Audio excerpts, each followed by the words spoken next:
I am currently out of the room. Is there still an echo? Any echo?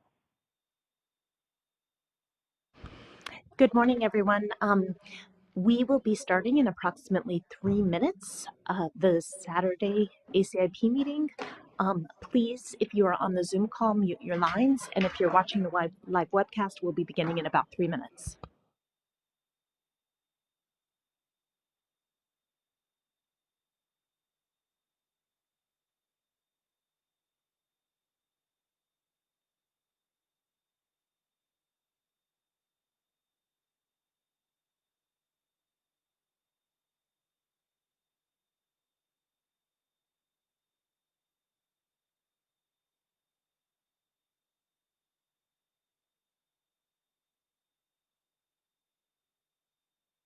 Hello?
Good morning, everyone. This is Jose Romero, your chairman. I am gaveling into order the Saturday, December 12th, 2020 emergency meeting of the Advisory Committee on Immunization Practices. I want to thank you all for giving up your weekend and coming to this meeting. The work we are about to undertake is of national importance. And I appreciate all of the time and effort you have dedicated to this project. So I will turn this over to Dr. Amanda Cohn, our Executive Secretary. Dr. Cohn. Good morning, everyone, and thank you to Dr. Romero, as well as all of our ACIP voting members for all of the time and countless hours you have all spent to get us to this meeting today. And especially thank you to the FDA for the huge lift that they have done over the last several days to authorize the Pfizer COVID-19 vaccine last night. That means that today we can consider a vote for recommendations for the Pfizer vaccine product. So on our agenda today, we will review the evidence to recommendations framework and clinical considerations. We will then have discussion around those presentations and then a motion to consider recommendations to vote. We will then take a break. We will return for an hour public comment period, and then we will come back for the vote. For everyone's awareness, we will need to vote today both on the Pfizer recommendations In addition, we will be voting on amendments to the 2021 childhood and adolescent and adult immunization schedules.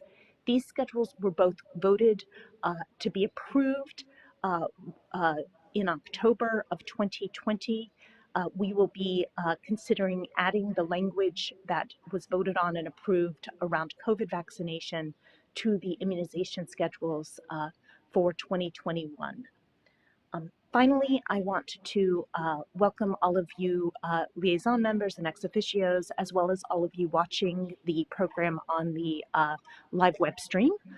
I want to assure you that we are getting slides up and available to all of you as quickly as we possibly can. I know we've received several texts and emails this morning, and it is easier for us to continue with our work and get the slides up there than to respond to some of these. But it is the same share a file link that was sent out to members and ex officios and liaisons as yesterday. There are two folders, one for Friday presentations and one for Saturday presentations. The slides may not quite be available up on the website, but we are getting them up there as fast as we can as well.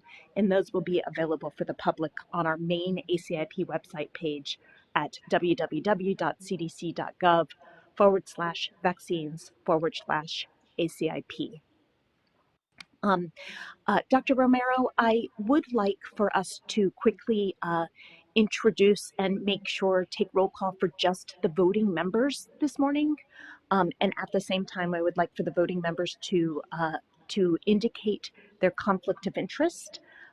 The persons who have participated, either they or their institutions, who have participated in any of the COVID-19 vaccine clinical trials will will be recusing themselves from the vote today for the product-specific recommendations.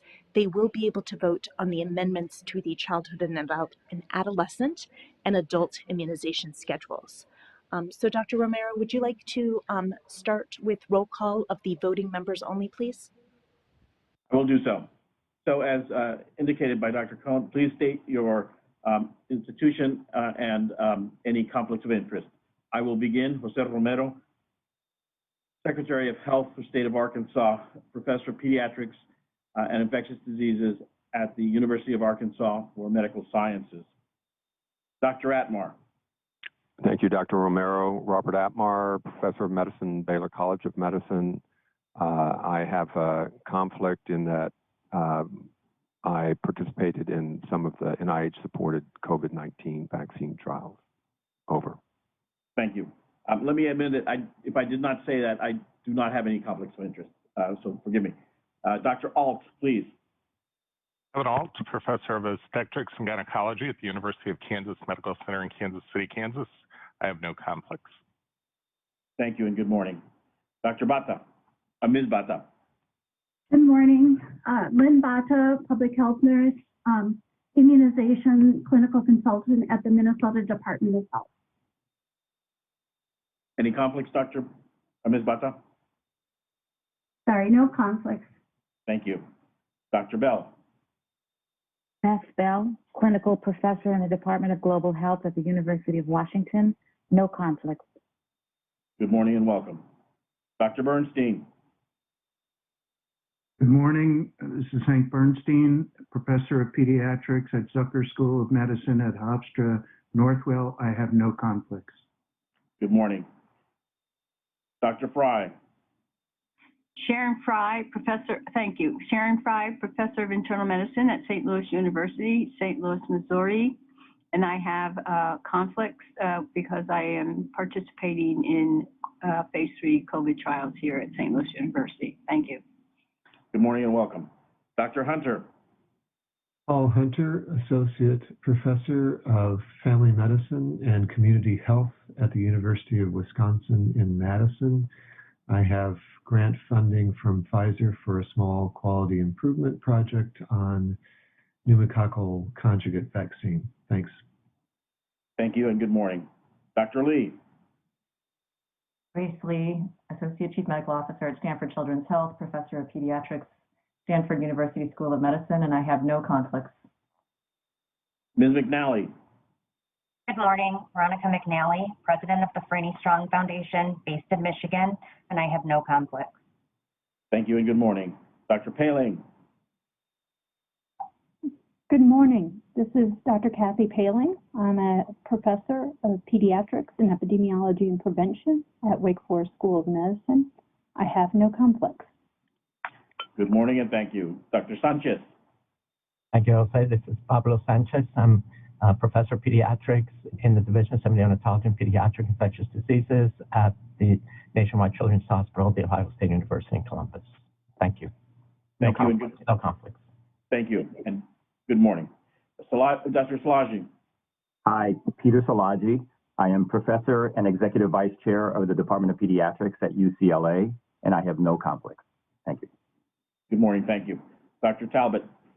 Good morning, I'm Kip Talbot. I'm an Associate Professor in Infectious Diseases at Vanderbilt University, and I have no conflicts. Thank you. So all members are present, 3 with conflicts, Dr. Atmar, Dr. Fry, and Dr. Hunter. Thank you, Dr. Cohen. Back to you. Great, thank you. You are muted. Dr. Romero, can you hear me?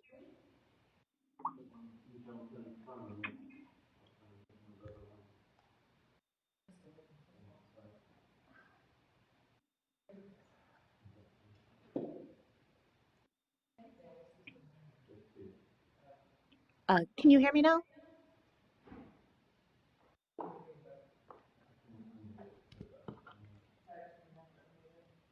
Who? We are muted. It will take a minute. Please go ahead, Dr. Romero.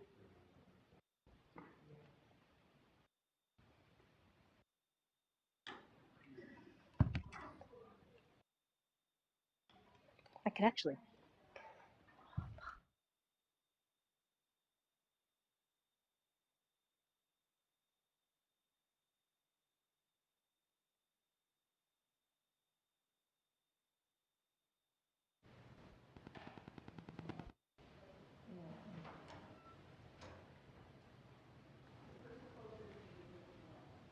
Okay. They just said that they can hear you. Somebody said you could hear them. You said you could hear us. Dr. Romero, so we begin with the first topic. Coronavirus disease 2019 vaccines with an introduction by Dr. Beth Bell. Dr. Bell, please. Well, thank you. Could I have the slides, please? Oh, crap. Thank you. Next, please.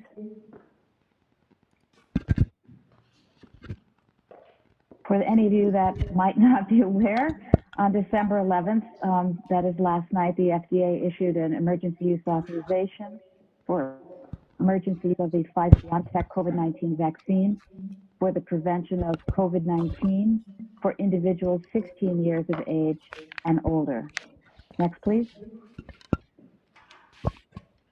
At our emergency meeting yesterday, we heard from the Pfizer-BioNTech people about their clinical development.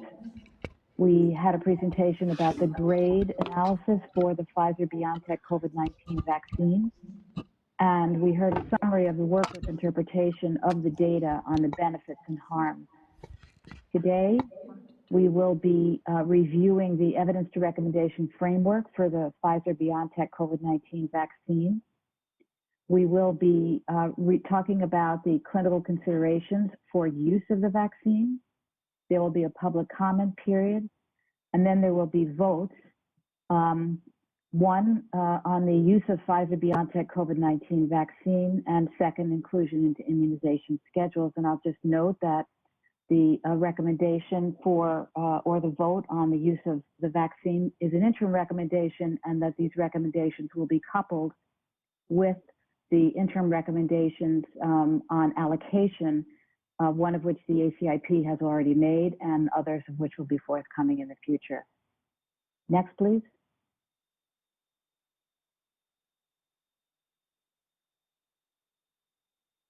Next, please. And here's our list again. And again, next please. Our list of CDC participants in the work group. Next. Thank you very much for your work so far and for our work today. And back to you, Dr. Romero. Thank you, Dr. Bell. So next, we'll have Dr. Oliver present evidence to recommendation framework for the Pfizer-BioNTech COVID-19 vaccine. Dr. Oliver, please.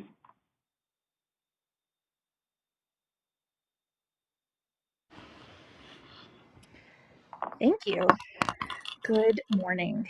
Next slide. Next slide. So as a reminder, the Evidence to Recommendations, or ETR framework, is a structure to describe information considered in moving from evidence to ACIP vaccine recommendations.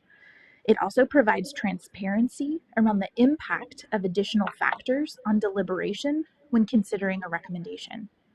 Next slide. As a reminder, this is the policy question we're addressing today. Should vaccination with the Pfizer-BioNTech COVID-19 vaccine be recommended for persons 16 years of age and older? Uh-oh. Dr. Cohn, I'm just checking. We have sound? Can you hear us, Dr. Romero? Can anyone hear me from the audience? Voting members? We can hear. Yes, No. we can hear you, but we cannot hear Dr. Okay. So for everyone's awareness, it appears that we are muted on the Zoom call, but not muted on the live webcast. So if you could hang in there for about 2 minutes, we're going to briefly pause and try to sort this out. And we will be back with you shortly. Dr. Romero, you're welcome to sing a song.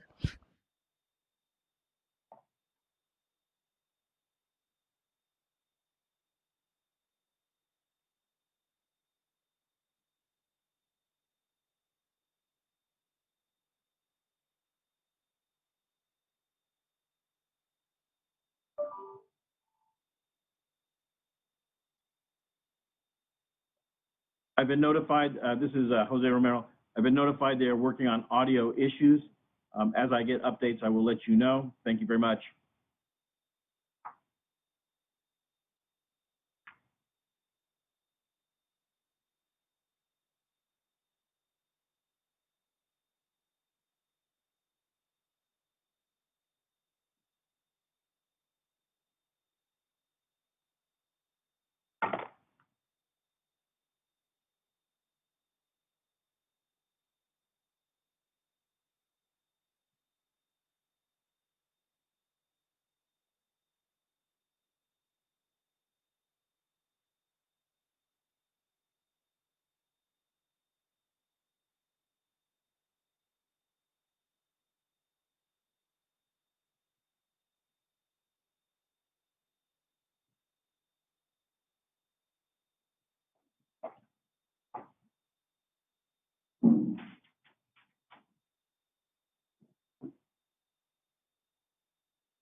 I'm told that we will have sound shortly.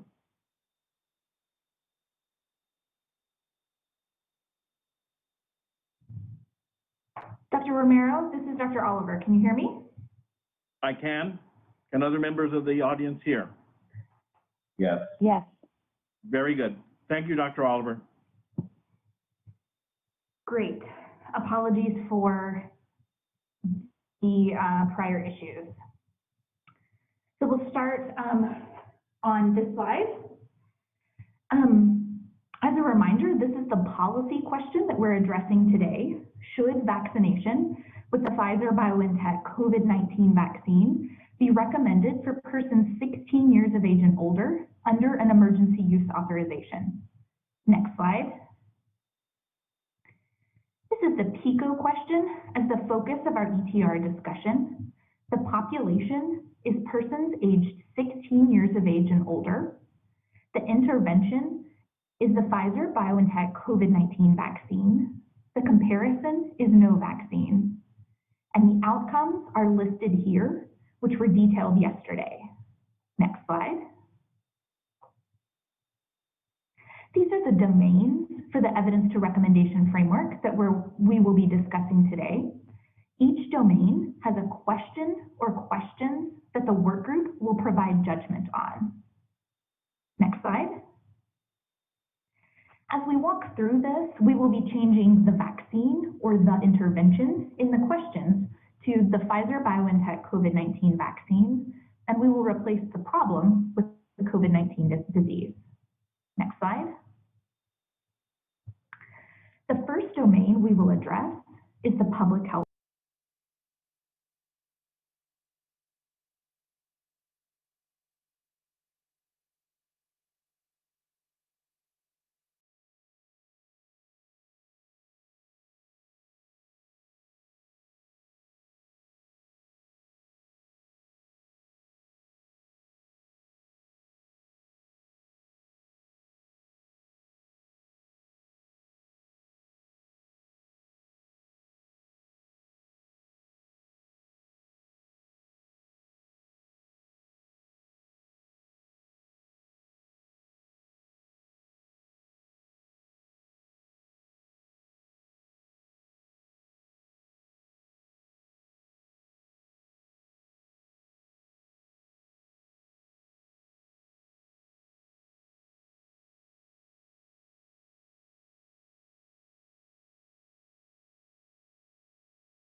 Next, moving to the resource use domain. Next slide. The primary question for this domain is the Pfizer-BioNTech vaccine a reasonable and efficient allocation of resources? Next slide.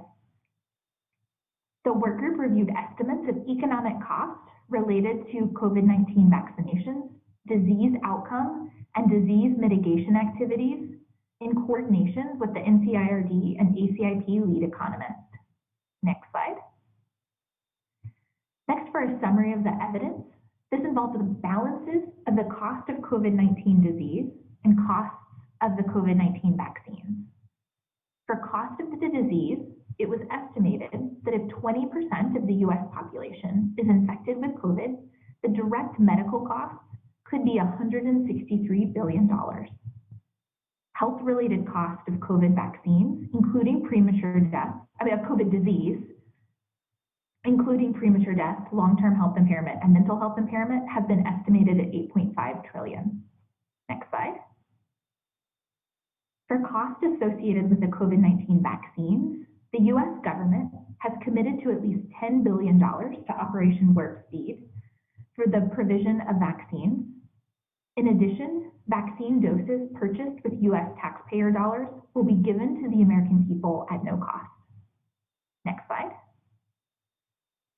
So for the workgroup interpretation, there are no published cost-effective analyses currently available.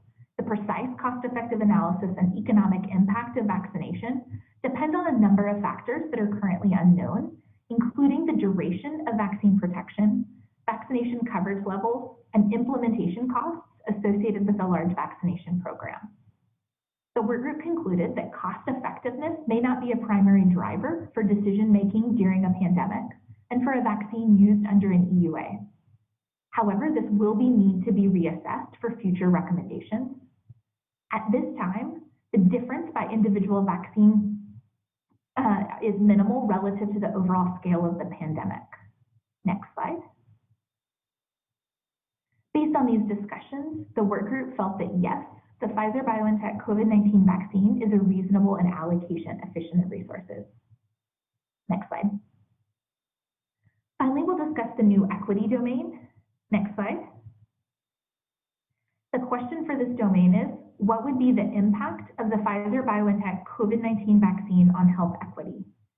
With additional questions including, are there groups or settings that might be disadvantaged in relation to COVID-19 disease burden? Next slide. For a review of available evidence on equity, we worked to identify groups that might be disadvantaged in relation to COVID-19 disease burden or receipt of the COVID-19 vaccine. This work was done building upon other work that has been done in this area using a Progress Plus system. Progress Plus is an acronym to identify factors associated with unfair differences in disease burden, such as place of residence, race or ethnicity, occupation, gender or sex, religion, education, socioeconomic status, social capital, disability, or other. A review of the scientific and grade literature was conducted, in addition to reviewing CDC COVID-19 response data and resources. Next slide. Data on several specific populations were used to inform this discussion. To identify groups which might be unfairly disadvantaged in relation to COVID-19 disease burden or receipt of the Pfizer-BioNTech COVID-19 vaccine. First, populations from racial and ethnic minorities, populations living in poverty or with high social vulnerability, essential workers, residents in congregate settings, such as long-term care facilities, prisons, homeless shelters, and group homes, people with substance abuse disorders, or gender and sexual minorities. Next slide. There are also specific characteristics for the Pfizer-BioNTech COVID-19 vaccine that could impact health equity. First, specifically regarding cold chain storage, handling, and administration requirements. The requirement for storage at -80 will likely limit the number and types of facilities that can receive and use the vaccine. This could limit equitable distribution. The vaccine is primarily accessed at large health centers or central distribution sites rather than local community settings. The need for a 2-dose series could lead to challenges in equity as well. Follow-up will be challenging for some disadvantaged groups, including those who are homeless, live in rural locations, or have limited or no access to healthcare. Next slide. It will be important to take advantage of opportunities to increase equitable access to the Pfizer-BioNTech COVID-19 vaccine. The Federal Pharmacy Partnership Program for COVID vaccines in long-term care facilities will facilitate access of the vaccine to long-term care facilities residents and staff, providing end-to-end management of the COVID vaccine process, including cold chain management and on-site vaccination. Healthcare facilities will need to work to administer and provide equitable access to the vaccine. This could offer the potential to increase equitable distribution to the Pfizer-BioNTech COVID-19 vaccine, first in healthcare workers and then broadly. Next slide. There were several additional considerations on equity discussed by the work group. Although COVID-19 vaccines will be provided at no cost, personal investment in time and travel to obtain the vaccine may be a barrier for some groups. Equity and vaccination programs are closely linked, and the work group emphasized that federal, state, and local jurisdictions will require adequate resources to get COVID-19 vaccines to the most affected communities and ensure equitable access. Successful implementation of the COVID-19 vaccination program and confidence in COVID-19 vaccines are pivotal to reducing existing health equities related to COVID-19. Next slide. The work group had additional questions regarding considerations that should be made when implementing the Pfizer-BioNTech COVID-19 vaccine program to ensure inequities are reduced, including identifying groups disproportionately affected by COVID or who face health inequities, undertaking focused outreach, identifying barriers to vaccination, and conducting active follow-up. Next slide. There was a quote that resonated with the work group that I had shared previously and will share again, emphasizing that successful implementation of the COVID-19 vaccine programs are pivotal to reducing health inequities, that increasing the availability of an effective intervention within a country or region is not necessarily enough to reduce inequities. The intervention has to be accessible, acceptable, effective in, and used by the most disadvantaged groups within that population to be truly effective at reducing inequities in health. Next slide. Therefore, the work group interpretation was that the impact of the Pfizer-BioNTech COVID-19 vaccine would probably be reduced in health equity, given many of the barriers related to the vaccine. Next slide.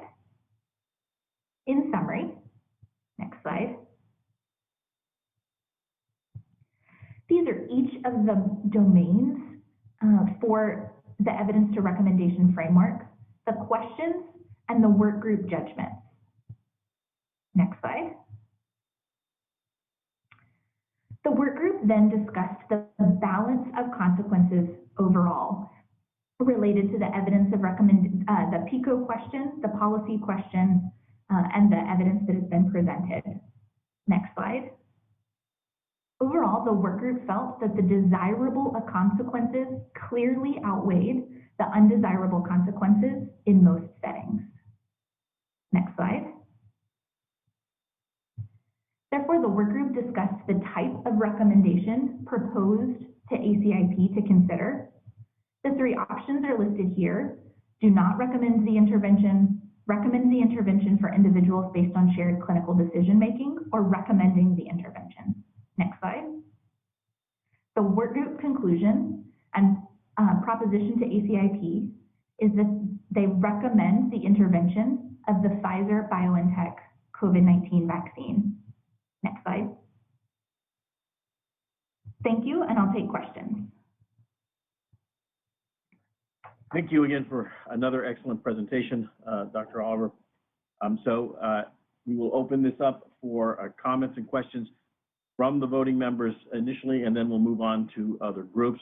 So any comments or questions? Dr. Szilagyi, please.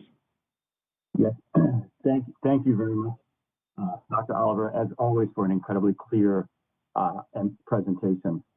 Just a couple of comments regarding this is all about implementation, and I completely agree with the work group's recommendation.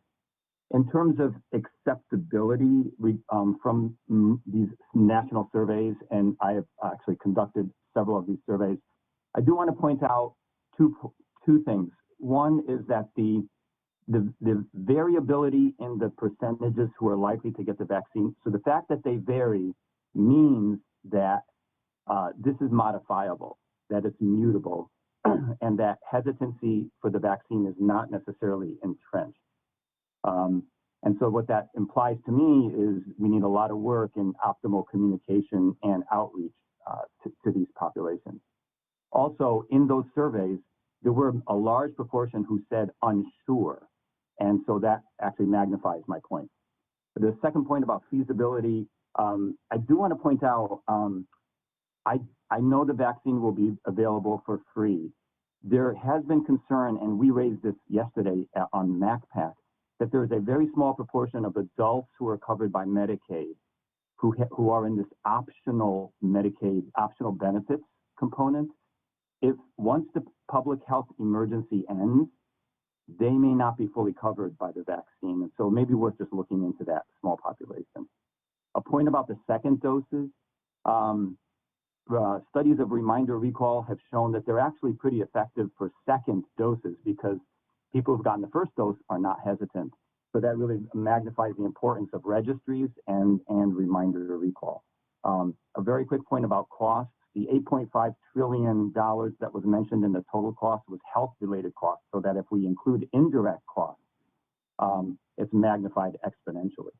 And the final point about equity, it's very concerning to me that the two groups, individuals who are Black and lower education, have both high morbidity from COVID and are the most hesitant to get the vaccine. So we need a tremendous amount of outreach and funding of localities for outreach to ensure that equity is really properly addressed.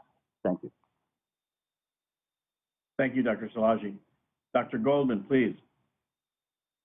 Thank you. I just want to take a moment to comment on the gravity of this as we contemplate recommending a vaccine in the middle of a global pandemic that has not been experienced in our lifetime. I first want to thank and applaud all the hard work done by not only the committee members, but all the physicians, scientists, and staff of the CDC for their tireless dedication and monumental service. The speed with which this vaccine has been developed is truly a testament to our scientific ability. While the data and evidence do support that the benefits far outweigh the risks, I want to express some caution in recommendations outside the parameters of groups enrolled in the studies. We need to make sure our patients are well aware of the potential side effects and ensure that with such a limited supply, they will commit to receiving both doses. This speaks to the importance of acceptance of the vaccine. I do support the approval of this vaccine, but I want to strongly support the ongoing studies in both safety, efficacy, and use in groups other than those specifically studied in the trials. Finally, I want to also reiterate my concerns on the distribution of this vaccine and stress the importance of prioritization of frontline outpatient physician offices that are not being allocated doses of vaccines by many hospitals and healthcare systems, even though they remain at some of the highest risks for COVID-19 disease. Thank you so much for this presentation and allowing me to be part of this group. Dr. Goldman, thank you for your comments and your work on this committee. Let me just say the following. There will be time for comments and for discussion afterwards. I think what we want to do at this moment is focus on questions that are important for the group to consider. So please, questions only at this time. We will give you a chance to make comments later. Dr. Paling, please. Thank you, Dr. Romero. Thank you, Dr. Oliver, for a very clear and precise presentation on a very important topic. I agree with Dr. Szilagyi as well as Dr. Goldman on the importance of additional opportunities and the opportunities. I would like to ask In the work group, it is recommended to move forward. Could you please describe if this was a unanimous or what was the variation in opinion within this group? This is Dr. Oliver. The work group was unanimous in recommending that the ACIP accept the recommendation and that it be recommended in the setting of the EUA. Wonderful. Thank you. That was tremendously helpful. Thank you. Dr. Sanchez. Thank you. Sarah, that was, I agree, another great presentation. I just wanted to, just a comment, because we heard yesterday from Pfizer, yes, the vaccine, the ultra-cold storage is a problem, but they also mentioned that it could be stored in a refrigerator for 5 days. So I think that also needs to be sent out as because that certainly helps a lot. Thank you. Thanks, Dr. Sanchez. This is Dr. Cohn. We are doing, now that the EUA has been approved, there are multiple communication and education products that will be released both by the company. There's some great videos on how to administer and prepare the vaccine, as well as some on storage and handling. And then CDC will be making sure that all of our materials align with the EUA, and then we'll also be sharing communication products around the storage and handling of this product, which you are correct can be refrigerated for 5 to 6 days. Thank you, Dr. Cohn. Thank you, Dr. Sanchez. Any other comments or questions? If I may add one to what's already been said, I think that the issue of we're seeing more and more nurses and healthcare providers saying they'd rather wait to accept the vaccine. I think that's going to place an issue on our implementation of phases as we move forward. But there is that issue that we need to consider, and it will make it somewhat more difficult as we progress or try to progress down the phase ladder. So, Dr. Dushan, please.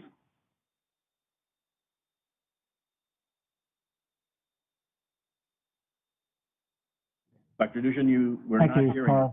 Thank you. A little mute button problem. Thank you very much.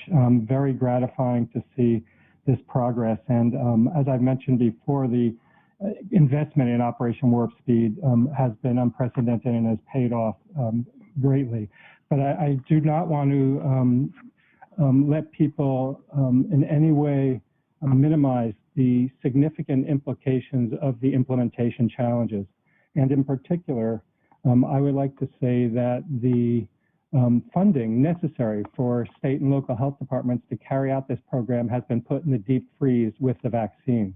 We are desperately needing to be able to carry out an unprecedented an immunization program of unprecedented complexity and importance with formidable implementation challenges that include what has been noted around the importance of engagement and education of hesitant communities, vaccination of hard-to-reach populations, the complexity of engaging with community vaccinators and healthcare systems to ensure equitable distribution and allocation of this vaccine throughout the community, and other tasks.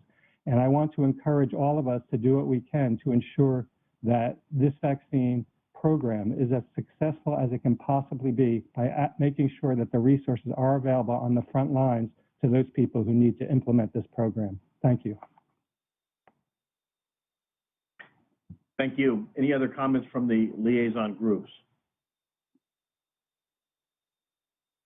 Any comments from our ex officios? I see, here we go. Dr. Hayes, please. Yes, Carol Hayes with the American College of Nurse Midwives. I have heard from my colleagues in the hospital that some of the nurses and healthcare workers are unwilling to be vaccinated because they have heard that it's going to affect their fertility. And there are some other myths that are floating around. And I feel like if our main focus on this 1A is to vaccinate healthcare workers in the hospital that are taking care of patients, we're going to have to really seriously address these myths that are floating around. And I'm not even sure how to start to do that, but I just wanted to make the comment. Thank you very much. Dr. Freihofer. Sandra Freihofer, American Medical Association, speaking as a practicing physician. I am so excited that we have this vaccine available, but particularly after listening to the comments so far, I'm very concerned about the implementation. I'm very concerned that enough dollars haven't been put in the distribution to get vaccine in the arms of our patients. I'm excited that our pharmaceutical colleagues are helping with this implementation distribution, but at the end of the day, patients depend on their physician to give them advice as to whether or not they should get vaccinated. Physician recommendation is a very important motivator for patients to get vaccinated, and there's going to be a lot to talk to our patients about. I'm also concerned that hospitals might not offer this vaccine to community physicians, that they might try to just keep it for their employees and not consider that other physicians who might be on staff that are on the front line seeing patients that could have COVID might not have access to the vaccine. So as we move forward, I hope that every organization that has access to this vaccine will look at the big picture and not be selfish with what they have, but really do a good job of trying to prioritize and think this process through and help everyone get vaccinated. Thank you. Thank you. Romero, this is Yes, Dr. sir. Kona. Yes, I'd like to put up one slide to address some of the questions that are coming up. It's going to take a minute, but I do want to just let everyone know that as we've discussed during prior ACIP meetings, we do have a limited number of doses for the first several weeks, and it will take time to be able to increase the number of provider sites to ensure that we can get access as wide as possible. We need to have enough doses before we're able to do that. So we are working on a plan, right? We are implementing a plan to now vaccinate in limited sites, particularly healthcare settings, long-term care facilities, and public health clinics. And then as we have more doses of vaccine, those sites will expand, and we will rely on our doctors and clinical providers and pharmacies to help increase coverage. But I do want to reiterate what Dr. Freihofer said, which is that in the interim, we need all healthcare providers to be recommending vaccination for their patients, even if they are not able to give it to them in that moment. So I'm pulling up a slide that we can just leave up for a minute. It's the new CDC communication toolkit for clinics, clinicians, and healthcare providers. It has a lot of tools to help all of you administer vaccine and recommend vaccine to the people who work around you and with you and to the public. So we will put it up in a minute, but you can find it by Googling CDC COVID vaccine healthcare provider toolkit.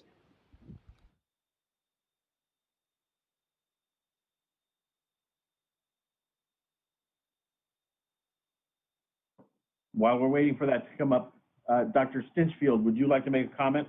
Yes, Patsy Stinchfield from NAP. I would like to direct my comment directly to the nursing considerations as we move into this important vaccination phase of this historic endeavor. As nurses being the largest role in that category 1A.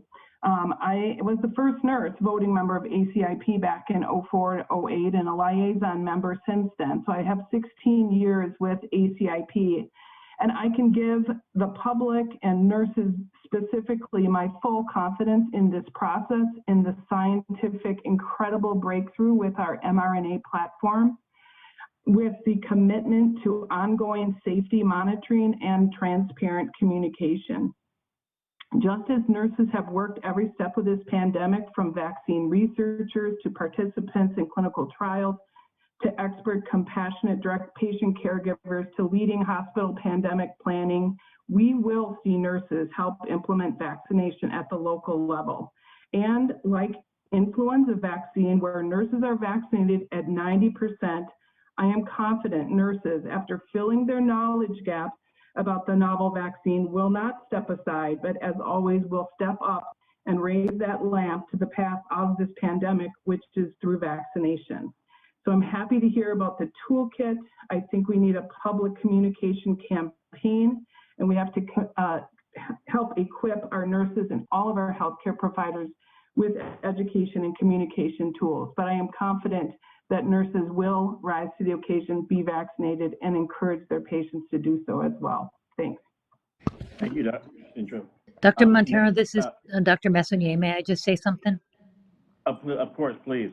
I just, Ms. Stinchfield and all of the community that is speaking, I just want to know how much we value and appreciate your advocacy and how much we are dependent on it for the smooth rollout of this vaccine, as well as on the state and local health departments.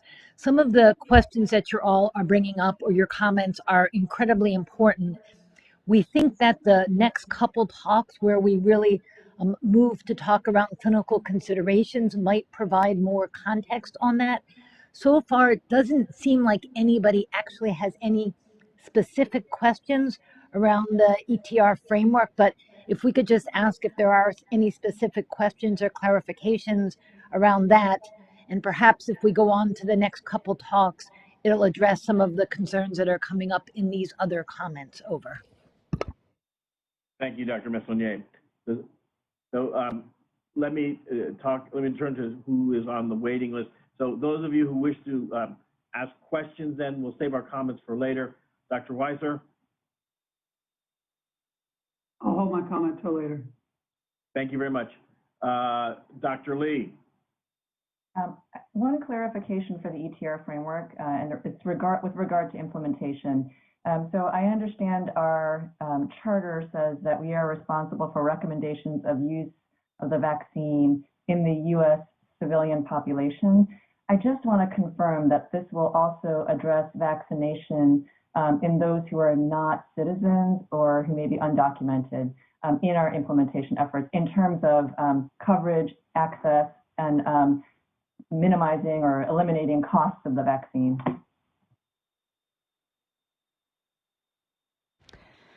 Dr. Lee, the language that you just described in the charter is the language we use to for our recommendations.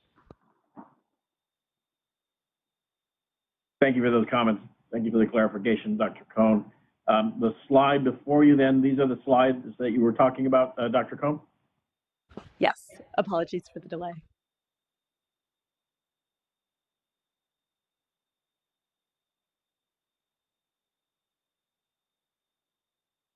I'm just giving people time to snap a picture or write the material down. Okay. Dr. Freihofer. Could you also please write the specific thing to Google to get access to these wonderful materials? Thank you. Noted. Yes, we will send out a link, and after we take a break, we will put up the link and the Google search for everybody on a slide. There's a lot of materials and more to come. Okay. One more call for questions or comments specific to the presentation. Dr. Cohn, I'm not seeing any. Shall we move on to clinical considerations by Dr. Mumbe?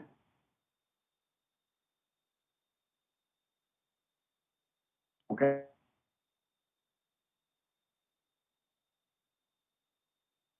Clinical considerations, then will be our next presentation by Sarah Mumbe.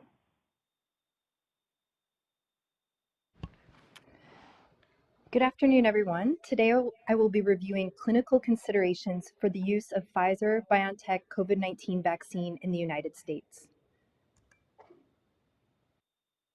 These CDC clinical considerations are informed by data submitted to the Food and Drug Administration for emergency use authorization, or EUA, of the vaccine, other data sources, best practice guidelines for immunization, and expert opinion. These considerations may be updated as further information becomes available. In addition to these considerations, The EUA conditions of use and storage, handling, and administration procedures described in the package insert should be referenced when using the Pfizer-BioNTech COVID-19 vaccine. Next slide. First, I'll start with vaccine administration. The Pfizer-BioNTech COVID-19 vaccine series consists of 2 doses administered intramuscularly 3 weeks apart. Administration of the second dose within a 4-day grace period, i.e. between day 17 and 21, is considered valid, consistent with guidance for other vaccines. If more than 21 days have elapsed since the first dose, the second dose should be given at the earliest opportunity. However, the series does not need to be repeated. Both doses are necessary for protection. Efficacy of a single dose has not been systematically evaluated. Next slide. The Pfizer-BioNTech COVID-19 vaccine is not interchangeable with other COVID-19 vaccine products, and the safety and efficacy of a mixed product series has not been evaluated. Persons initiating vaccination with Pfizer-BioNTech COVID-19 vaccine should complete the series with this product. If 2 doses of different mRNA COVID-19 vaccine products are inadvertently administered, no additional doses of either product are recommended at this time. Recommendations may be updated as further information becomes available or other vaccine types are authorized. Next slide. Given the lack of data on the safety and efficacy of Pfizer-BioNTech COVID-19 vaccine administered simultaneously with other vaccines, Pfizer-BioNTech COVID-19 vaccine should be administered alone with a minimum interval of 14 days before or after administration with any other vaccines. If the Pfizer-BioNTech vaccine is inadvertently administered within 14 days of another vaccine, doses do not need to be repeated for either vaccine. Next slide. Next, I will review the considerations for vaccination of persons with a prior SARS-CoV-2 infection or exposure. Next slide. Data from clinical trials suggest that Pfizer-BioNTech COVID-19 vaccine is safe and likely efficacious in persons with evidence of a prior SARS-CoV-2 infection. Vaccination should be offered to persons regardless of history of prior symptomatic or asymptomatic SARS-CoV-2 infection. Viral or serologic testing to assess for acute or prior infection, respectively, is not recommended for the purpose of vaccine decision-making. Vaccination of persons with known current SARS-CoV-2 infection should be deferred until the person has recovered from the acute illness if the person had symptoms. Next slide. Should be deferred until the person has recovered from the acute illness if the person had symptoms and criteria have been met for them to discontinue isolation. While there is otherwise no recommended minimum interval between infection and vaccination, current evidence suggests that reinfection is uncommon in the 90 days after initial infection. Thus, persons with documented acute SARS-CoV-2 infection in the preceding 90 days may delay vaccination until near the end of this period if desired. Next slide. Currently, there are no data on the safety and efficacy of Pfizer-BioNTech COVID-19 vaccination in persons who received monoclonal antibodies or convalescent plasma as part of COVID-19 treatment. Based on the estimated half-life of such therapies, as well as evidence suggesting that reinfection is uncommon in the 90 days after initial infection, vaccination should be deferred for at least 90 days as a precautionary measure until additional information becomes available to avoid interference of the treatment with vaccine-induced immune responses. Next slide. Persons in the community or outpatient setting who have had a known COVID-19 exposure should not seek vaccination until their quarantine period has ended to avoid potentially exposing healthcare personnel and other persons to SARS-CoV-2 during the vaccination visit. For persons residing in congregate healthcare settings, such as long-term care facilities, where exposure and transmission of SARS-CoV-2 can occur repeatedly for long periods of time, residents with a known COVID-19 exposure may be vaccinated. In these settings, healthcare personnel are already in contact with residents, for example, by entering patient rooms for evaluation and treatment, and should employ appropriate infection prevention and control procedures. Thus, administering COVID-19 vaccines should not result in additional exposures. Residents of other congregate settings, such as correctional facilities and homeless shelters, with a known COVID-19 exposure may also be vaccinated in order to avoid delays and missed opportunities for vaccination given the increased risk for outbreaks in these settings. However, where feasible, precautions should be taken to limit mixing of these individuals with other residents or staff, except those essential for the provision of vaccination services, who should employ appropriate infection and control procedures. Next slide. Next, I'll review vaccination of special populations. Pfizer-BioNTech COVID-19 vaccine may be administered to persons with underlying medical conditions who have no contraindications to vaccination. Phase 2 to 3 clinical trials demonstrated similar safety and efficacy profiles in persons with underlying medical conditions, including those that place them at increased risk for severe COVID-19 compared to persons without comorbidities. Next slide. Persons with HIV infection, other immunocompromising conditions, or who take immunosuppressive medications or therapies might be at increased risk for severe COVID-19. Data are not currently available to establish vaccine safety and efficacy in these groups. However, these individuals may still receive COVID-19 vaccination if they have no contraindications to vaccination, but should be counseled about the unknown vaccine safety profile and effectiveness in immunocompromised populations, as well as the potential for reduced immune responses and the need to continue to follow all current guidance to protect themselves against COVID-19. Next slide. There are no data on the safety of COVID-19 vaccines in pregnant women. Animal developmental and reproductive toxicity studies are ongoing and results are expected to be available soon, and studies in humans are ongoing and planned. mRNA vaccines are not considered live vaccines. They are degraded quickly by normal cellular processes and don't enter the nucleus of the cell. Observational data demonstrate that while the absolute risk is low, pregnant women with COVID-19 have an increased risk of severe illness, including ICU admission, mechanical ventilation, and death. Additionally, they might be at increased risk of adverse pregnancy outcomes, such as preterm birth. Thus, if a woman is part of a group, such as healthcare personnel, who is recommended to receive a COVID-19 vaccine and is pregnant, she may choose to be vaccinated. A discussion with her healthcare provider can help her make an informed decision. Next slide. Pregnant women and healthcare providers should consider the level of COVID-19 community transmission, her personal risk of contracting COVID-19, the risks of COVID-19 to her and potential risks to the fetus, the efficacy of the vaccine, the side effects of the vaccine, and the lack of data about the vaccine use during pregnancy. Pregnant women who experience fever following vaccination should be counseled to take acetaminophen, as fever has been associated with adverse pregnancy outcomes. Acetaminophen may be offered as an option for pregnant women experiencing other symptoms as well. Routine testing for pregnancy prior to receipt of a COVID-19 vaccine is not recommended. Next slide. There are no data on the safety of COVID-19 vaccines in lactating women or the effects of mRNA vaccines on the breastfed infant or milk production or excretion. mRNA vaccines are not considered live virus vaccines and are not thought to be a risk to the breastfeeding infant. Thus, if a lactating woman is part of a group, such as healthcare personnel, who is recommended to receive a COVID-19 vaccine, she may choose to be vaccinated. Next slide. Next, I will review considerations for patient vaccine counseling. Next slide. Before vaccination, providers should counsel vaccine recipients about expected local and systemic post-vaccination symptoms.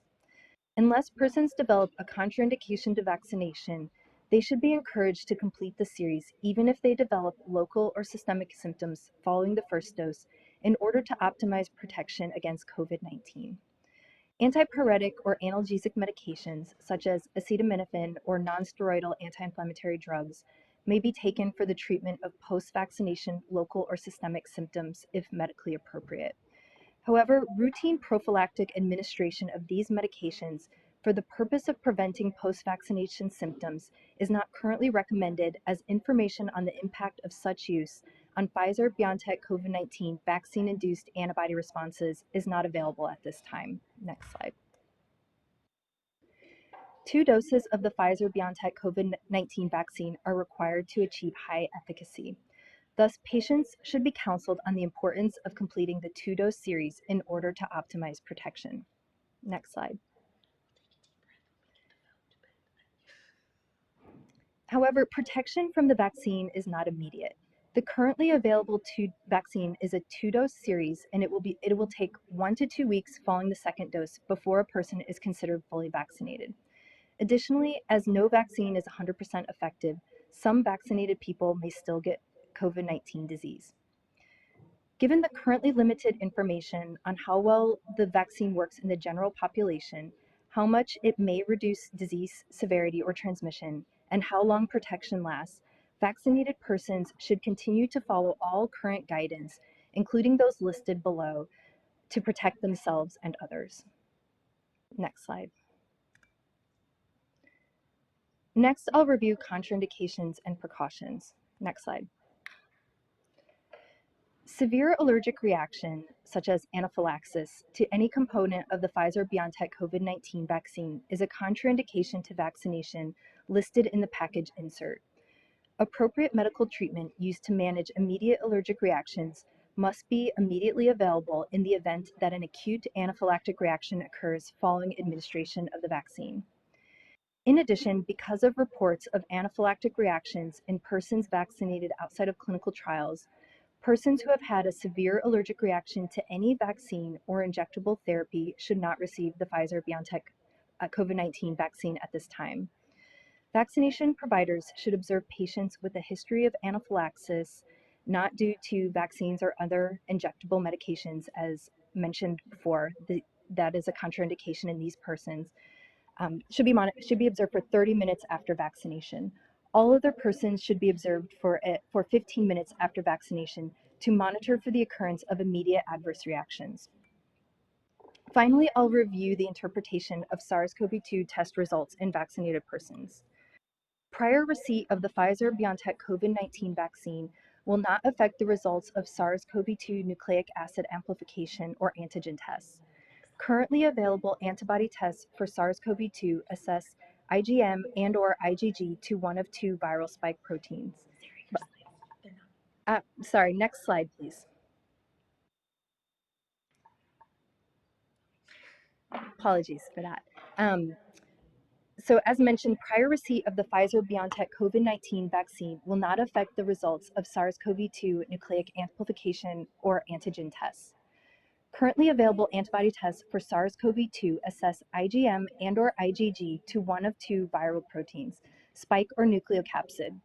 Because the Pfizer-BioNTech COVID-19 vaccine contains mRNA that encodes the spike protein, a positive test for spike protein, IgM or IgG, could indicate either prior infection or vaccination. To evaluate for evidence of prior infection in an individual with a history of Pfizer-BioNTech COVID-19 vaccination, a test specifically evaluating IgM or IgG to the nucleocapsid protein should be used. Next slide. Next slide. Now we'd like to get ACIP's opinion in the following areas: use of the vaccine in immunocompromised persons and pregnant or lactating women, the proposed contraindications to vaccination and recommendations for an observation period, or any other considerations.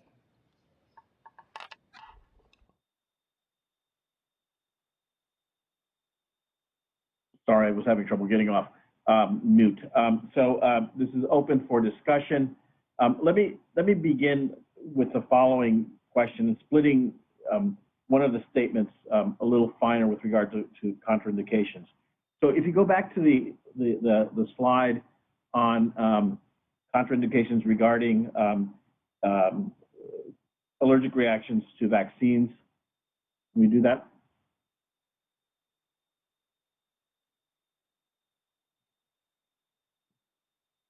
Okay, so I agree with this, and I just want to point out the following.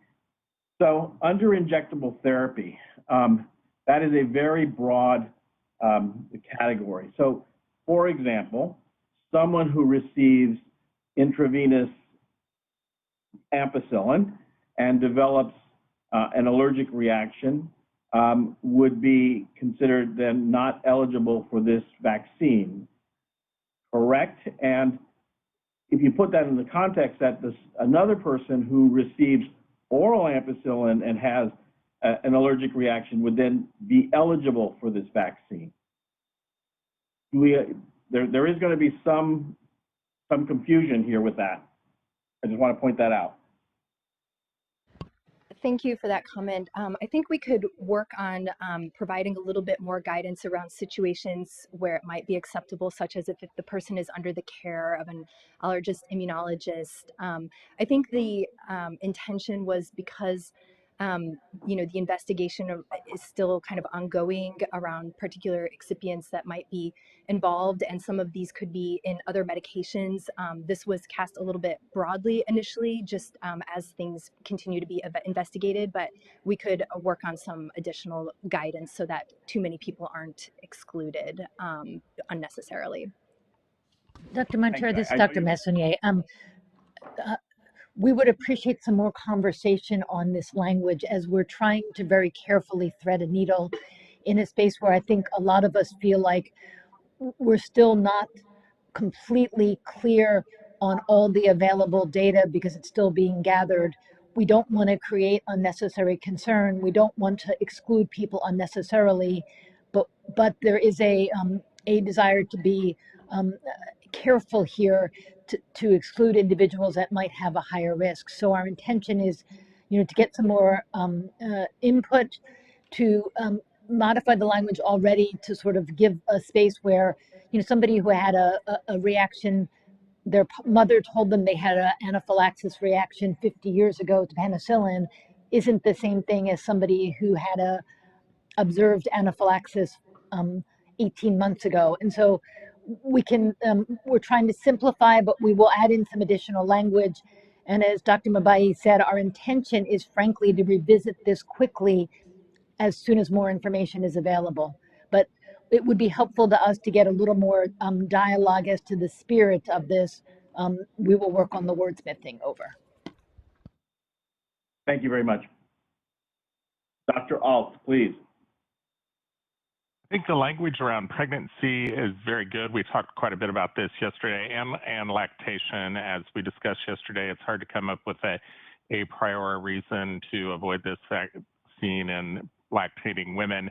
I also liked in the pregnancy section where we made the pregnant healthcare worker, the pregnant person, the focus, and gave them some good things to think about their level of exposure.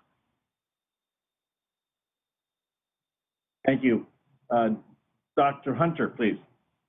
Yes, I want to say that this level of detail and thoughtfulness is really, really helpful. There's one particular thing I'm interested in, which would be very helpful on an implementation level. Did I hear correctly that if a second mRNA vaccine is given and it's not the same as the first one, that then the series is considered complete? Thanks for that question. So at this time, that is correct. I should say at this time, we are not recommending any additional doses if a mixed series of mRNA vaccines are given. I think that is something that we'll continue to evaluate over time as more information becomes available, as well as vaccine supply becomes sufficient to, you know, ensure that we have adequate supply. So I think that that's something that we'll continue to revisit. But for now, yes, we are not. For any deviations from the schedule at this point, we aren't recommending additional doses. Hi, this is Dr. Dooling. I'd like to add that the work group, the mixed series is not recommended, but the work group felt at this time, given the extreme shortage of vaccine combined with the fact that we've not studied more than 2 doses in any subjects, that it warranted not repeating any doses if a mixed series was given at this time. And this is Dr. Cohn. I will comment that this makes sense from my level of understanding of immunology and mRNA technology, which is limited. as a practicing family physician and, local health department, public health consultant. But if others agree that that's, I assume on the work group agree that that's fine to do, that is extremely helpful from an implementation point of view. So thanks much. Thank you. Dr. Cohn, you wanted to say something?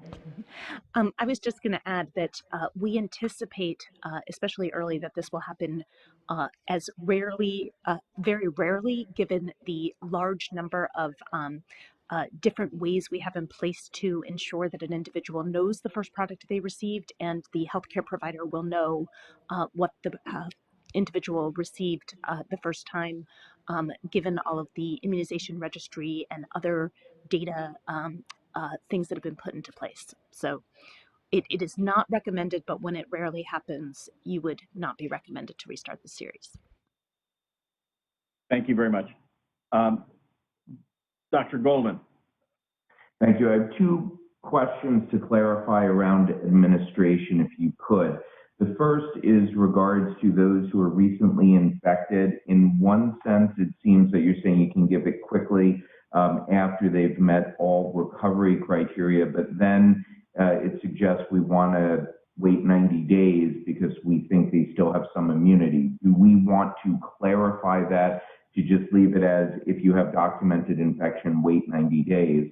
That's the first one. And the second question regarding congregate settings, where we don't want to not give it in a quarantine setting because we're presumed that there's ongoing exposure. But if there is an outbreak in a congregate facility, are we going to still give the vaccine to those who are not symptomatic, or do we want to wait at some point to test to see if they are actively infected? I was unsure of the language regarding those two settings, if we could clarify perhaps.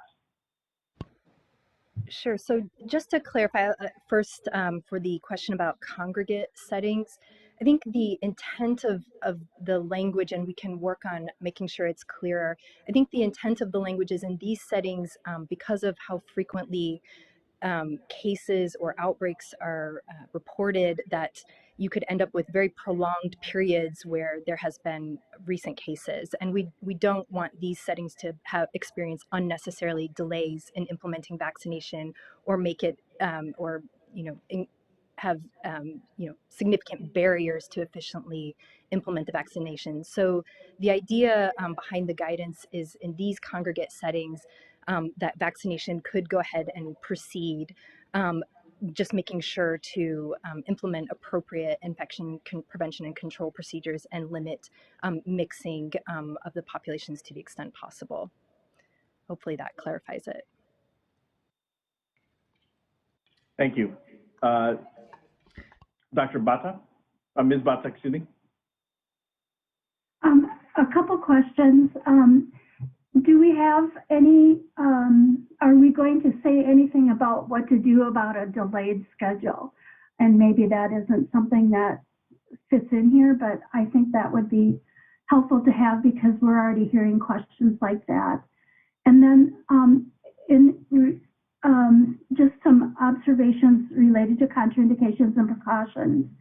I think it's important for people to understand what severe allergic reaction means, maybe providing some examples, because this is something that we struggle with other vaccines too, and some patient's perception of a severe allergic reaction and what we are thinking as severe allergic reactions may be very, very different. Thank you. Yes, thank you. So in terms of the first question around delayed schedules, so we do not have a maximum kind of period by which the second dose would need to be received. There really isn't data to inform this at this time. In the clinical trials, people were able to receive the vaccine up to 42 days. And so that's the kind of the extent at which during the clinical trials people received that second dose. So at this time, we aren't putting a maximum kind of time by which a second dose needs to be repeated. We are just saying that the second dose should be given as soon as possible after that day 21 period, but no doses would need to be repeated based on a prolonged interval between doses at this time. In terms of your second question, yes, we are developing materials for healthcare providers, including fact sheets and checklists to help them kind of understand the symptoms behind severe allergic reaction. Thank you. Dr. Talbot. Yes, and this is one that Dr. Romero and I slightly disagree on, but I would still like to bring up and discuss. When it comes to healthcare workers that are on quarantine, that are in the middle of their vaccines, it would be ideal if we could go ahead and finish vaccination so that when they're done with their quarantine, they're also done with their immunization and back to work. So is that something that we could consider changing just for the healthcare workers at this time? I think we would need to discuss that further. We will have guidance posted tomorrow. We have developed guidance around related to issues around healthcare workers and vaccination and et cetera, but we had not at this point included specifically healthcare workers who are in their quarantine period. So it's something we'd have to kind of, I think, review and revisit. The reason why I'm saying this is because one of the largest reasons that we are short healthcare workers is quarantine. And so if they're already out on quarantine, it's an ideal time to have all the symptoms associated with the immunogenicity. And so all that's done when they're ready to come back to work. Just a thought. So let me put another wrinkle into this, Dr. Talbot. So, you know, and I won't get into the details, but newer recommendations for quarantine have been issued, and shortening the period depends on not having any symptoms. So that if it's administered to the individual, they develop symptoms, they wouldn't fall under those new regulations, and quarantine would be prolonged. But I'm not going to discuss this at this point. You and I have jousted on this before. Actually, I was going to say you bring up a very valid point, and thank you. Thank you. So there is, without further discussion of this, let's move on to Dr. Freihofer. Sandra Freihofer, liaison for the American Medical Association. I have two comments. The first is about pregnant women, and I'm very reassured by Dr. Alt's comment. I love the wording about the pregnant woman may choose to be vaccinated. I love the fact that you mentioned the nuance about use of prophylactic medicines for fever, and the fact that pregnant women who have a fever should take them because the fever itself puts a risk to the pregnant woman.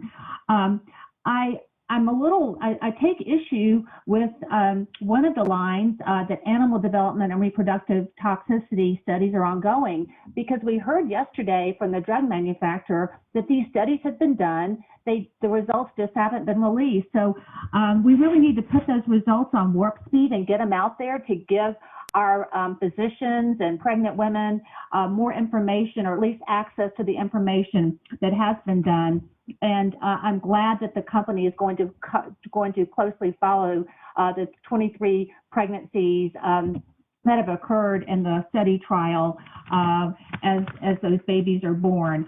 My second comment is about the guidelines for reactogenicity, and I really like that that providers should counsel vaccine recipients about expected local and systemic post-vaccination symptoms, but practitioners need more information and more guidance, and I assume that those sorts of specific things will be upcoming, particularly for healthcare professionals. You know, do they need to plan vaccination the day before they're going to do not have to go to work? Specifics on how to tease out if the fever is due to vaccination or possibly due to a COVID exposure. And then I want to tie back to the pregnancy part. We have 330,000 healthcare professionals that are likely to become pregnant or be in the postpartum time as this vaccination implementation program begins. And this doesn't even include the essential workers for whom pregnancy is also concerned. So moving forward as quickly as we can to get the information as quickly as we can would be greatly appreciated. So please put that DART information on Warp Speed.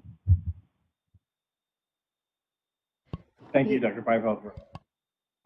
Did somebody else want to make a comment about that? Okay. The only Bell, comment I was please. going to make is that the issues around reactogenicity and symptoms following vaccination for healthcare workers, that guidance will be coming out tomorrow, along with guidance around vaccination symptoms in long-term care facility residents. So hopefully many of your concerns, Dr. Freihofer, would be addressed in that guidance. Thank you. Thank you very much. Dr. Bell, please. Thank you.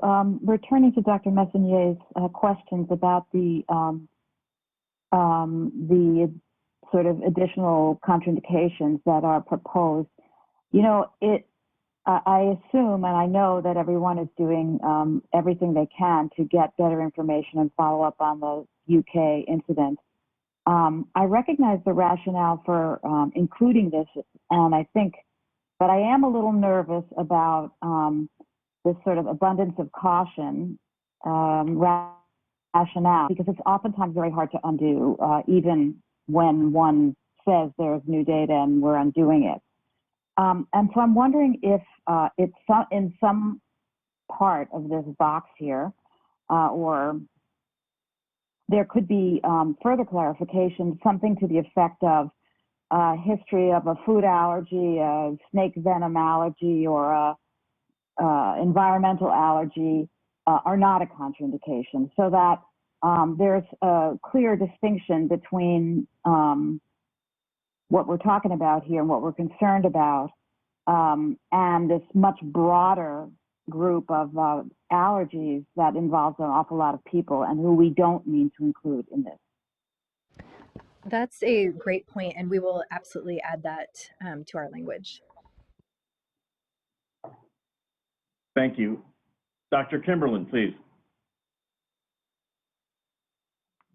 Yeah, David Kimberlin, AAP Redbook. I would just like to echo Dr. Alt's comments about breastfeeding and my satisfaction with the wording as proposed on the slides.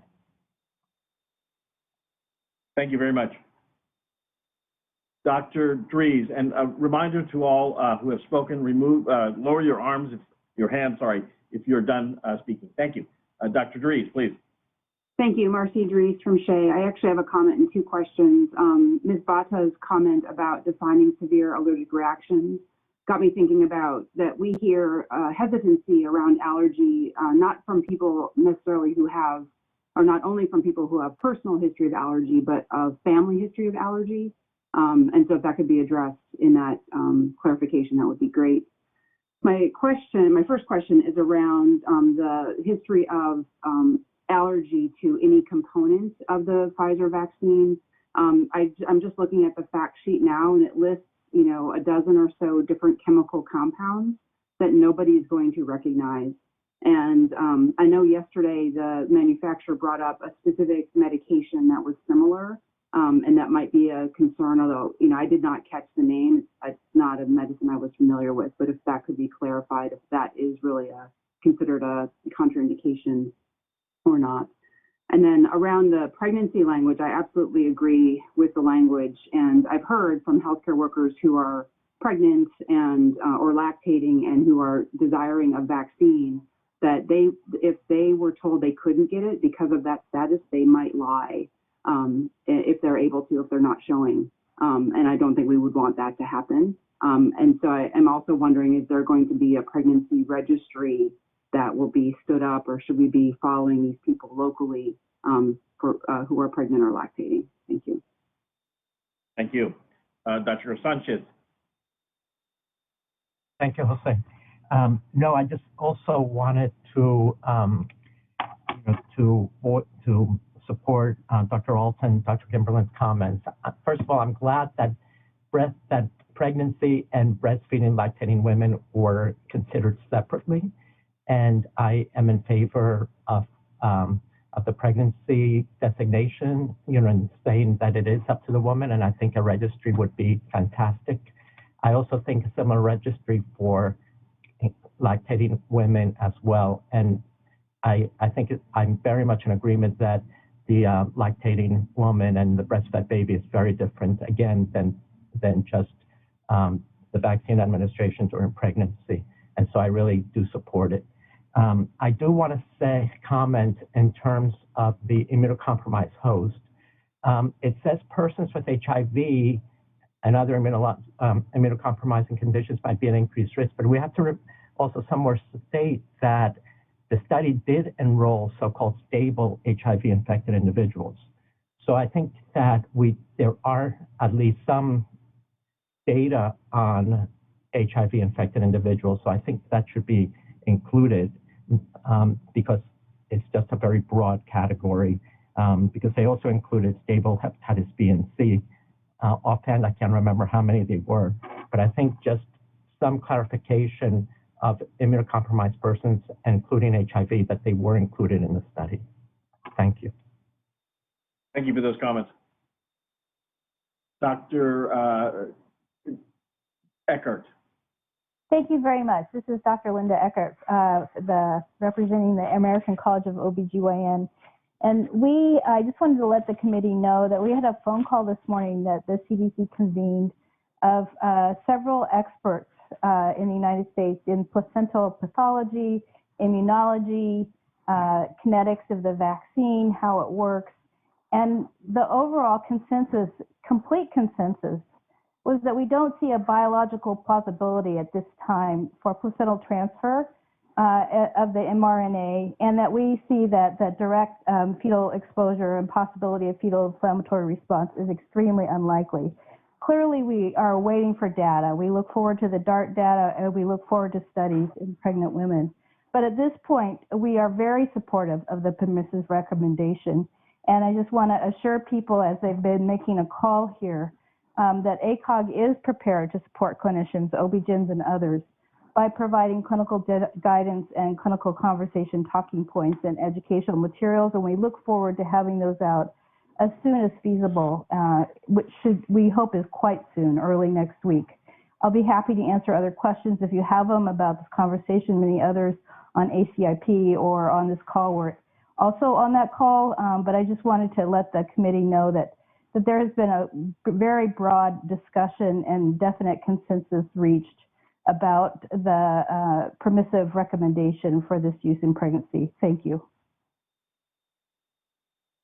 Thank you. Dr. Goldman.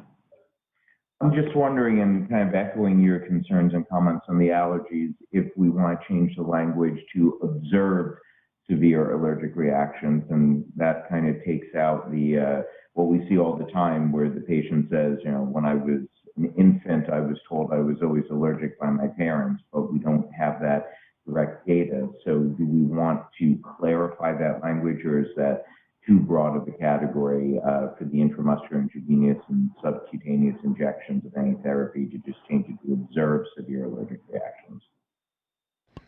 Thank you. Yes, we'll continue to work to make this language as clear as possible. Thank you. Dr. Paling.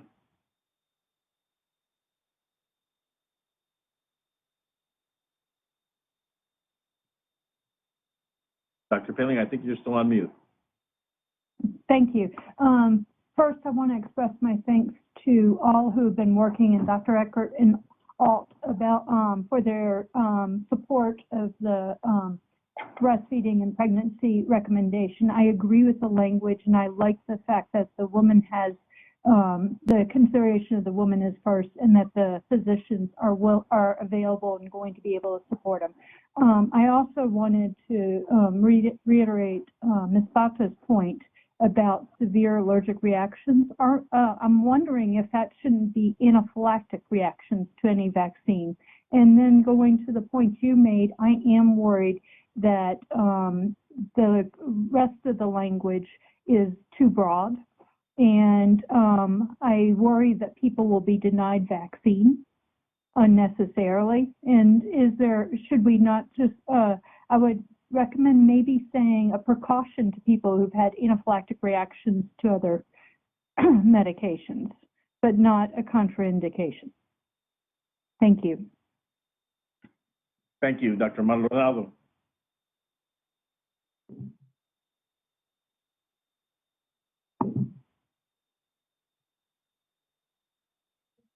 Dr. Maldonado, I think you're still on mute.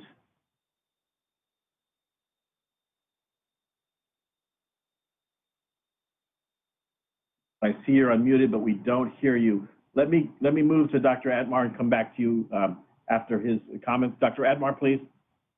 Thank you, Dr. Romero. I want to add my agreement to Dr. Paling's comment about, and your prior observation about the allergy. I don't have much else to add to that, but I did want to raise a question about the guidance that is potentially forthcoming tomorrow. The clinical considerations help us deal with the individual before us and vaccinating them, but doesn't really address the concerns that institutions, healthcare institutions, are going to have to deal with in handling the expected side effects that will occur in the 24 to 48 hours after injection. And while I'm gratified that there will be some guidance, I was wondering if that might be previewed today, such that there could be some public discussion of whatever those recommendations may be. Over.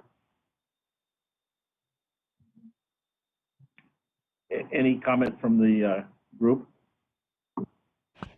Dr. Romero, this is Dr. Cohn. If you could, we are welcome to share that.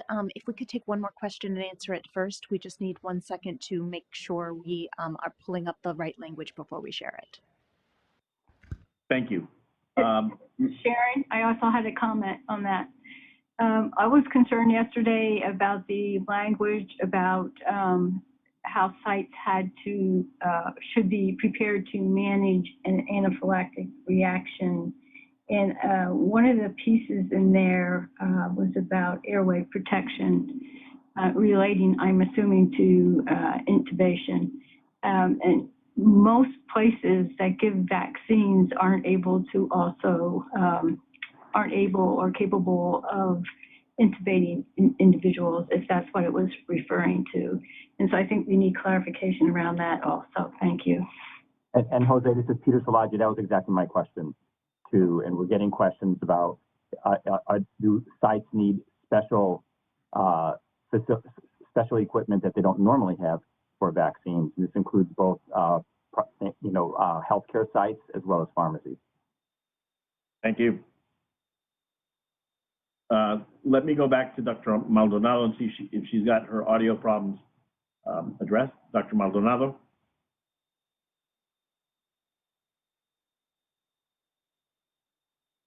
I'm sorry, we still can't hear you. Let me move to Dr. Bernstein. Thank you, Dr. Romero. So I'm in total agreement that this Pfizer vaccine appears to be remarkably safe and amazingly effective. And there's no question that COVID-19 vaccines are key, critically important elements in managing our growing public health emergency. But I still have one lingering concern, and that is the overall inclusion of 16 and 17-year-olds. Why I'm concerned? Because the study data are very limited for this subpopulation in Pfizer's interim analyses.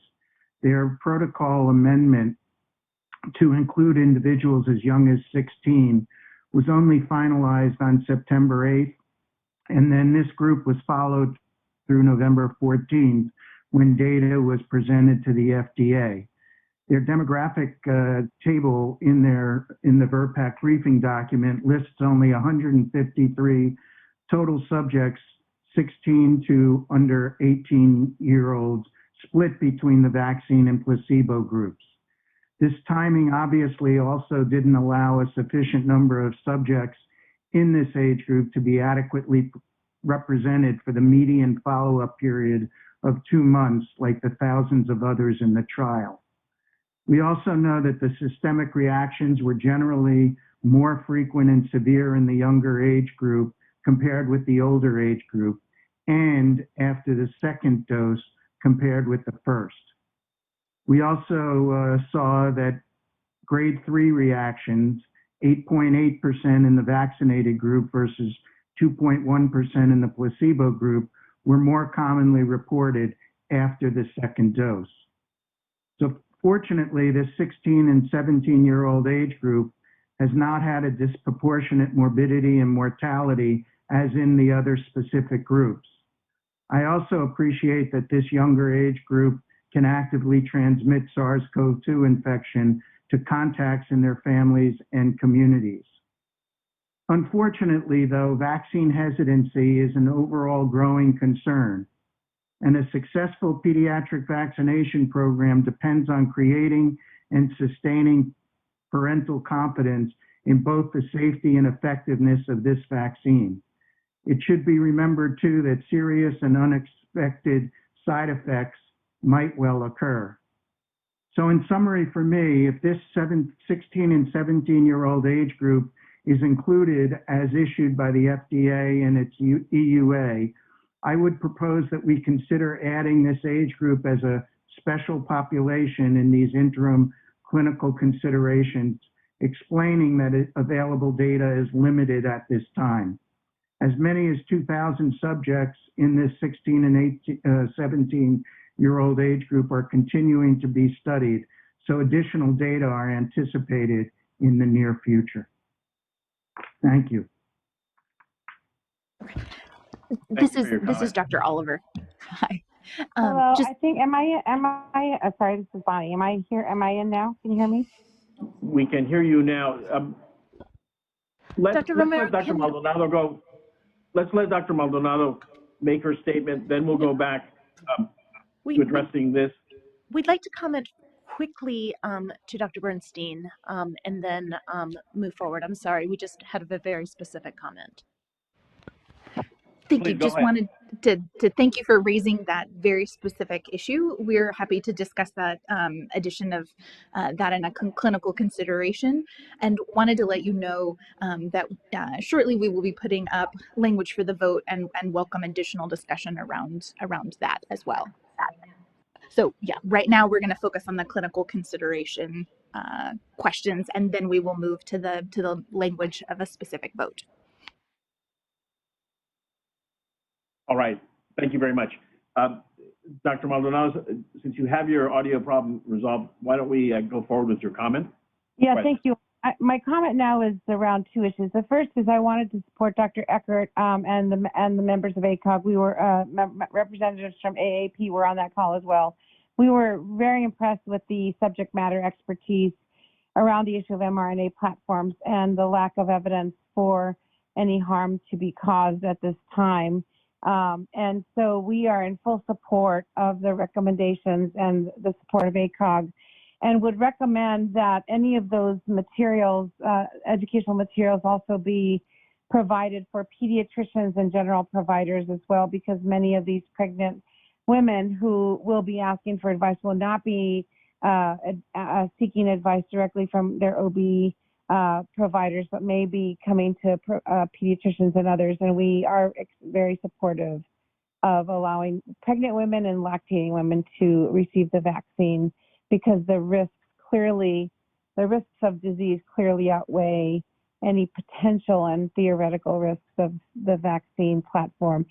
Secondly, I would like to comment on this issue of what I consider inequity of not allowing 16 to 17-year-olds on no basis for safety differential between 16 to 17-year-olds and 18-year-olds. And I think that there is absolutely no evidence, in my view, that has been presented to in any platform that suggests that there should be any sliding scale of differential safety risks in those populations. And in fact, these are children that are particularly vulnerable because they may be working in frontline situations where they must be in contact with patients and others at risk of infection, and yet may not have access to vaccines. So I'm very concerned about this message being sent out that this vaccine will not be safe in children and has not been proven to be safe in children, because we currently have no evidence that that is the case, and that 16 to 17-year-olds are biologically or physiologically different in their response or their safety risks compared to 18-year-old children, to 18-year-old adults. Thank you. Thank you, Dr. Maldonado. Again, I want to remind everyone, let us focus on this part of the presentation. There will be time to make specific comments regarding the 16, 17-year-old later, but let's turn to this. Do you want to address the document that's on the screen, Dr. Oliver or Dr. May? Yes, this is Dr. Mbaye. So up on the screen right now is the guidance document around infection prevention and control considerations for healthcare personnel with systemic signs and symptoms following COVID-19 vaccination.